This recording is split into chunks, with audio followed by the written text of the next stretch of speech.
అట్లుండుంటే ఇప్పటికే రాజా యాదవ్ గారు ఎమ్మెల్యే అయ్యేటోళ్ళేమో. నేను ఎమ్మెల్యేలు అవుతారా కానా అంటే నా కోసం అంటలేను, ఆ, రాబోయే తరం కోసం అంటాను నేను. ఇప్పుడు నేను అయ్యేది లేదు, మంచం ఎక్కేది లేదు, పిల్లలు అనేది లేదు, కానీ రాబోయే తరం స్థానిక సంస్థల్లోనే సాధ్యమవుతలేదు కదా.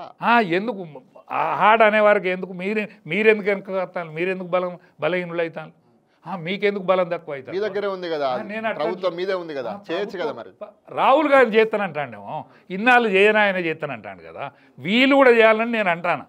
నేను అంటే కూడా తప్పేనా అది? అనండి, ఖచ్చితంగా. అంటే ఇప్పుడు నేను చేసే కాడ లేను, కాంగ్రెస్ పార్టీలో లేను, బీజేపీలో కూడా చేసే కాడ లేను. బీజేపీ పార్టీ సానుభూతి పరిణ కావచ్చు, బీజేపీ పార్టీలో సభ్యత్వం ఉండి తోటి పనిచేస్తాను కావచ్చు. నేనేమంటానంటే ఇది కూడా చేయాలనేది నా విజ్ఞప్తి. ఓకే, కేంద్ర ప్రభుత్వం చేయాలంటారు. కేంద్ర ప్రభుత్వం ఈ నిర్ణయం తీసుకుంటే మంచిది. దానిలో సాధ్యాసాధ్యాలను కూడా పరిశీలించి మళ్ళొకసారి మరలకుంటా మళ్ళీ కోర్టులో చుట్టూ తిరగకుండా ఈ సాధ్యాసాధ్యాలను ఆలోచించి చేస్తే మంచిది అనేది నా అభిప్రాయం.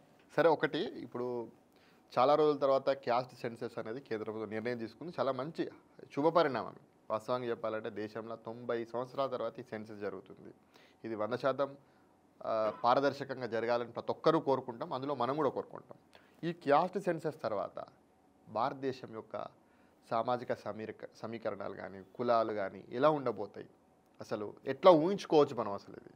అంటే ఈ కులాలు అనేటి అన్ని రాష్ట్రాలలో కానీ అన్ని ప్రదేశాలలో కానీ ఒకే తిరగలేవు. మన దగ్గర ముదిరాజులు ఉన్నారు, ఇక్కడ ముదిరాజులు బీసీలు, ఇదే ముదిరాజులు ఉత్తరాది పోతే ఎస్సీలు, ఇప్పుడు ఎస్టీలు లంబాడాలు, ప్రత్యేకంగా లంబాడాలు, మహారాష్ట్రకు పోతే వాళ్ళు బీసీలు, మన దగ్గరకు వస్తే ఎస్టీలు.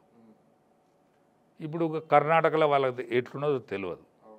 అంటే అనేక రాష్ట్రాలలో వాళ్ళ యొక్క ఆర్థిక స్థితి లేకపోతే మానసిక స్థితి లేకపోతే అక్కడ ఉండేటువంటి పరిస్థితుల దాన్ని బట్టి ఉన్నది. బ్రాహ్మలు యావత్ భారతావనులు ఉన్నారు, వాళ్ళు అప్పర్ క్యాస్టే, రెడ్లు అప్పర్ క్యాస్టే. ఇప్పుడు మన రాష్ట్రం నుంచి కర్ణాటకలో కొంతమంది రెడ్లు ఉన్నా వాళ్ళంతా అప్పర్ క్యాస్టే. ఇప్పుడు యాదవులు యావత్ భారతావనులు ఉన్నారు, రకరకాల పేర్లతోనే ఎక్కడన్నా పిలవచ్చు. ఇప్పుడు కర్ణాటకలో ఇప్పుడు మా తమిళనాడులో పిల్లేలని పిలుస్తారు, గుజరాత్లో హైర్లు అని పిలుస్తారు. హైర్లు యాదవులు. అంటే యాదవులు దాదాపు యావత్ భారతదేశంలో ఉన్నారు. మున్నూరు కాపులు యావత్ భారతదేశంలో లేరు, రకరకాల పేర్లతో ఉన్నారు. అట్లనే ఈ రకరకాల వ్యవస్థలు ఉన్నాయి కాబట్టి అక్కడ సామాజిక పరిస్థితులను బట్టి ఇది నిర్ణయం జరుగుతుందని నేను అనుకుంటాను తప్ప ఇదంతా ఒక కామన్ సివిల్ కోడ్ వాతకనైతే ఉండదు. ఇది ఎందుకంటే కామన్ సివిల్ కోడ్ అనేదే ఇంకా సాధ్యమైతలేదు. ఎందుకంటే ఈ యావత్ భారతదేశంలో నివసించే ప్రజానీకానికి ఒకే చట్టం ఒకటే అమలు ఉండాలనేటువంటి ఆలోచన విధానమే ఇంకా అమలు అవుతలేదు. కాబట్టి ఈ బీసీ కులగణన సక్రమంగా జరిగి ఆయా ప్రాంతాలలో ఉండేటువంటి ప్రాతినిధ్యం వాళ్లకు కావలసిన ప్రాతినిధ్యం వస్తే సరిపోతుందని నేను భావిస్తాను.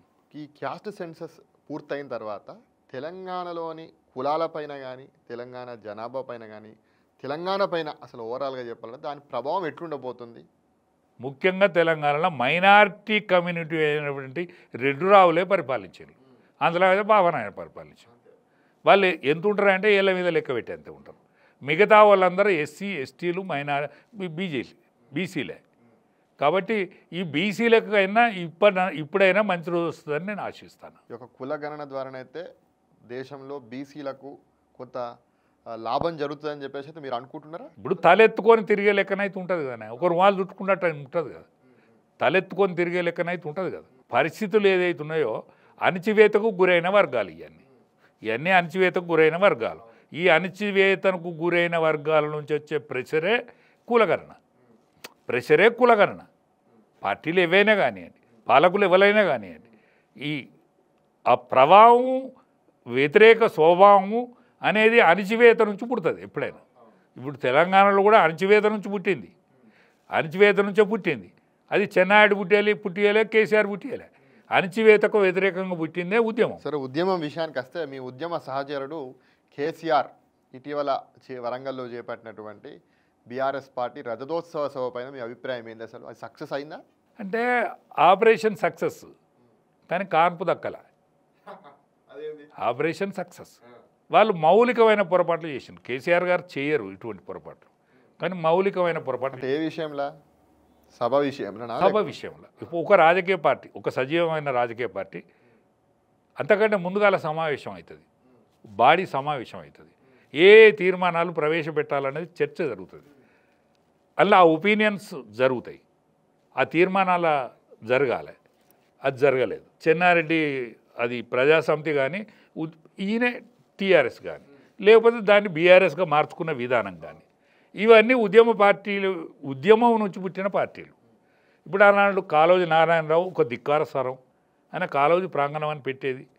స్వర్గీయ కాళోజీ నారాయణరావు చిత్రపటం కానీ, స్వర్గీయ జయశంకర్ గారి చిత్రపటం కానీ, స్వర్గస్థులైనటువంటి నాయన్ నరసన్న చిత్రపటం కానీ ఆనాడు పోరాటంలో ఉన్నాం మేమందరం. మేము 6 జైలు పోయినాం. అంటే వయసు రీత్యా జయశంకర్ సాబును అరెస్ట్ చేయలే, మమ్మల్ని అరెస్ట్ చేశారు. సరే మేము ఇద్దరం అంటే ఆ పార్టీలు లేము, విజయరామారావు నేను ఆ పార్టీలు లేము, మేము బీజేపీలో ఉన్నాం. బీజేపీలో ఉన్న వాళ్ళ ఫోటోలు పెట్టాలని మేము ఆశించడం తప్పు, వాళ్ళు పెట్టేది కూడా తప్పే. కానీ ఆ కెప్టెన్ లక్ష్మీకాంతరావు ఫోటో పెడితే ఏమవుతుంది, నాయన్ నరసన్న ఫోటో పెడితే ఏమవుతుంది, ఇవాళ జయశంకర్ సాబ్ ఫోటో పెట్టేస్తే ఏమవుతుంది? ఉద్యమకారులు అనేక మంది అసూలు భాషలు కదా, వాళ్ళ చిత్రపటాలు లేకున్నా కూడా వాళ్ళ కోసం కనీసం మౌనం పాటిస్తే ఏమైంది? ఇది మౌలికమైన విషయం కదా. తొలి దశలో అమరులైన విషయం వాళ్ళను కూడా తలుసుకోవాలి కదా. అంటే ఒక సజీవమైన పార్టీకి ఉండవలసిన లక్షణం ఇది. ఈ పార్టీ మీద పట్టుండో ఇక మేమే ప్రభుత్వానికి వస్తామని చెప్పుట్లా తప్పేం లేదు. ఎందుకంటే అనేక బుచ్చడి పైసలు ఖర్చు పెట్టి మీటింగ్ చేసిరి. ఆ మీటింగ్లో మళ్ళీ వచ్చేది మనదే రాజ్యం అని అనకపోతే కూడా అది కరెక్ట్ కాదు, అంటే కూడా కరెక్ట్ కాదు. ఎందుకంటే ఇవన్నీ మౌలిక విషయాలే మర్చిపోతుంది. నీ అయ్య కొడుకుల ఫోటోలో పెట్టుకుంటువి, నువ్వు అయ్య కొడుకుల ఫోటోలో పెట్టుకుంటువి, అది మీ పార్టీ కాదు కదా, మీ ఇద్దరిది కాదు కదా, అనేక మందిది. అచ్చా మన కేటీఆర్ గారు మాట్లాడుతూ ఈ సభకు రాడు కాక రాడు, ఎందుకంటే వీళ్ళంతా మామూలు వాళ్ళు మన ఎడ్డోళ్ళు పిచ్చోళ్ళు ఈ అంతా ఐష తక్కువ ఉన్నారు కాబట్టి ఇటువంటి మీటింగ్ ఆయన రాడు, ఇక ముఖ్యమంత్రిగానే వస్తాడు. నీ పార్టీ వాళ్ళు 39 మంది గెలిచిరి, 10 మంది తొంగి చూసిరి, 10 మంది అటు కాంగ్రెస్ ముఖాన్ని తొంగి చూసిండ్రు. అమ్మ మిగతా 29 మంది అయినా మనసులే కదా. మంచి అయినా చెడ్డ అయినా ముఖ్యమంత్రే కదా, మిగతా మంత్రులే కదా, వాళ్ళందరూ మనుషులు కాదు, మేమే మనిషి అంటే ఆయన అతీతం చేస్తానట్టే కదా. నువ్వు ఇప్పుడే తీసిపారేయకుండా నువ్వు మానవాతీతుని చేసినావు. నేనే ముఖ్యమంత్రిని అనకుండా ఆయన ముఖ్యమంత్రి చేస్తాడని అంటే ఈ అపశబ్దాలు బలుపుతాలు అహంకారపూరితమైన ప్రసంగాలు ఉంటున్నాయి. కాబట్టి కేసీఆర్ బాగా గ్రహించేటువంటి శక్తిపరుడు. ఏంటిది ప్రజా స్పందనను గ్రహిస్తాడు ఆయన. మరి ఎన్ని పైసలు అయితే ఖర్చు పెట్టినామో అంతమంది రాలేదనుకున్నాడా, లేకపోతే వాళ్ళు స్పందించే విధానం ఆయనకు నచ్చలేదా? ఆయన ఉపన్యాసంలో ఇదివరకు ఉరువడి కానీ ఇదివరకు రువ్వడి కానీ గతంలో ఉన్న కేసీఆర్ ఇప్పుడు కనబడ్డా ఈ యొక్క సభ? మనిషి మంచిగానే ఉన్నాడు, మనిషి మంచిగానే. మీరు చాలా దగ్గర నుంచి చూసారు, అనేక బహిరంగ సభల్లో పాల్గొన్నారు, ఆయనతో పాటు అరెస్ట్ అయిన సమయంలో కూడా ఉన్నారు. అంటే అప్పుడు ఉద్యమంలో ఉన్నటువంటి కేసీఆర్ అధికారం పోయిన తర్వాత ఎట్లా ఉన్నాడు కేసీఆర్? అప్పటికి ఇప్పటి కేసీఆర్ తేడా ఏంటి? అప్పుడు ఆయన ప్రసంగం ఏదైతున్నదో ఆయన కాగితం చూసుకోకుండానే మాట్లాడేది, ఇప్పుడు కాగితం చూస్తే మాత్రమే మాట్లాడాడు. ఇది వాళ్ళ వద్దగా రువ్వడి లేదు. ఆయన ఆచితూచి మాట్లాడాల్సిన అవసరం కూడా లేదు. ఎందుకంటే ఆయన ఒక ఉరవడి, కేసీఆర్ అంటే ఒక ఉరవడి, ఒక దార, ఒక దార మాట్లాడినట్టు మాట్లాడతాడు. కానీ ఆయనకు ఆయన మీద నమ్మకం లేదా, మరి లేకపోతే ఎదుటోళ్ళ మీద నమ్మకం కుదరలేదా, ఎందుకు అది స్పష్టంగా కనిపించింది. అంటే వయసు సహకరిస్తలేదు కేసీఆర్కి. మనిషి మంచిగానే ఉన్నాడు. మేము 6 జైల్లో పోయినాం కదా. మేము 6 జైల్లో పోతే నాయన్ నరసన్న చనిపోయాడు, జయశంకర్ సాబ్ చనిపోయాడు, ఇద్దరు చనిపోయారు. ఇప్పుడు ఉన్న దాంట్లో వయసు రీత్యా మా కెప్టెన్ సాబు పెద్ద మనిషి అయ్యిండు, విజయరామారావు సాబు నాకంటే పెద్దోడే. కానీ మేము ఇద్దరేమో మంచుకున్నాం. జైలుకు పోయి వచ్చిన వాళ్ళల్లా నేను అపోజిట్ పార్టీలు ఉన్నా, వేరే పార్టీలు ఉన్నా, ఆయన ఆ పార్టీలు ఉన్నాడు. మేము ఇద్దరం మంచిగానే ఉన్నాం. మాట తప్పలే, వాయిస్ మంచిగానే ఉన్నది, మాట మంచిగానే ఉన్నది, మనసులం కూడా మంచిగానే ఉన్నాం. మేము మంచిగానే ఉన్నాం. కానీ ఆయన ఎందుకో ఈ తప్పితస్తుడయా ఆయన గొంతు బెగులుతలేదు. బాధితుల తరఫున ఉన్ననా నాకంటే గొంతు అయితేనే తక్కువైంది. నా గొంతే ఆయనకంటే వడిగున్నది. మీకంటే తక్కువ అయిపోయిందా? నాకంటే ఆయన గొంతు వడి లేదు, ఉరువడే లేదు. నా గొంతు వడిగి ఎందుకున్నదంటే నేను బాధితుల తరఫున, ఆయన సంపాదించిన వాళ్ళ తరఫున్నాడు. ఇప్పుడు ఆయన దోషి తరపు వకీలు, నేను తప్పిదస్తుల మన బాధితుల తరపు వకీలును. కానీ నా సందు ఆయన సందు చూసుకుంటే నేను ఎన్నో తీనిపై చెప్పాయి. కానీ ఆయన మాజీ ముఖ్యమంత్రి, ఆ పార్టీకి అధినేత. ధనబలం కానీ ఏ బలం కానీ ఆయనకు పెద్దది. నాకు ఒక కుల బలం తప్ప ఏ బలం లేదు. నాకు సచ్చీలతో మీ భారతీయ జనతా పార్టీ బలం లేదా మీకు? భారతీయ జనతా పార్టీ కూడా నన్ను ఇప్పటి వరకు దగ్గర తీసుకొని నాకేదో రుమాలు చుట్టింది లేదు, నాకు తోక పెట్టింది లేదు. కానీ నేను కేసీఆర్తో పనిచేసిన పనే నాకు మొట్టమొదటి నేను బీజేపీలో పనిచేసిన ఆ పని విధానమే తప్ప నాకు బీజేపీ కూడా ఇంకా హక్కున చేర్చుకోలేదు, భుజం మీద ఎత్తుకోలేదు. అంటే మీకు బీజేపీలో ఎటువంటి ప్రాధాన్యత లేదనుకుంటున్నారా ఇది ప్రస్తుతానికి? ప్రాధాన్యత ఒకటి ఇచ్చేది అయితే కాదు, ఒకటి ఇచ్చేది కాదు, మెచ్చేది తప్ప ఇచ్చేది. ఏమి చేయాలి మీకు? గతంలో భారతీయ జనతా పార్టీ జిల్లా అధ్యక్షుడు చేసి నేనేమంటానంటే ఇచ్చేది కాదు మెచ్చేది ఉంటే చాలు. ఇచ్చేది కాదు, మెచ్చేది కావాలి. నన్ను అయితే మెచ్చుతాను. నేను ఏది మాట్లాడినా వింటాను. అనా మంచిగా ఉన్నదని, మొన్న మా ప్రసంగం మంచుకున్నది, మొన్న నీ మాట మంచుకున్నదని సావుకానో బతుక్కానో పెళ్లి కానో నన్ను మొదలిచ్చే మనసులో అయితే బండి సంజయ్ ఈటల రాజేందర్ నాకు సర్టిఫికెట్ ఇవ్వాల్సిన అక్కర్లేదు.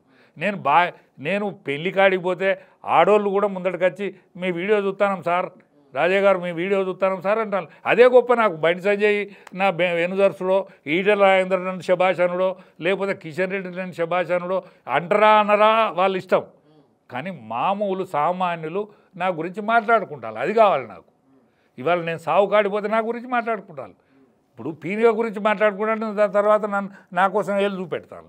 పెళ్లి కాడిపోతే పెళ్లి పిల్ల కానీ పెళ్లి పిల్లల గురించి మాట్లాడుకుంటాను, దాని తర్వాత నా ముఖాన ఏళ్ళు పెడతాను. అంటే నేను పర్వాలేదని అనుకుంటాను, నేను గది చాలనుకుంటాను. నేను అంతకంటే ఎక్కువ ఆశిస్తాను కూడా లేదు.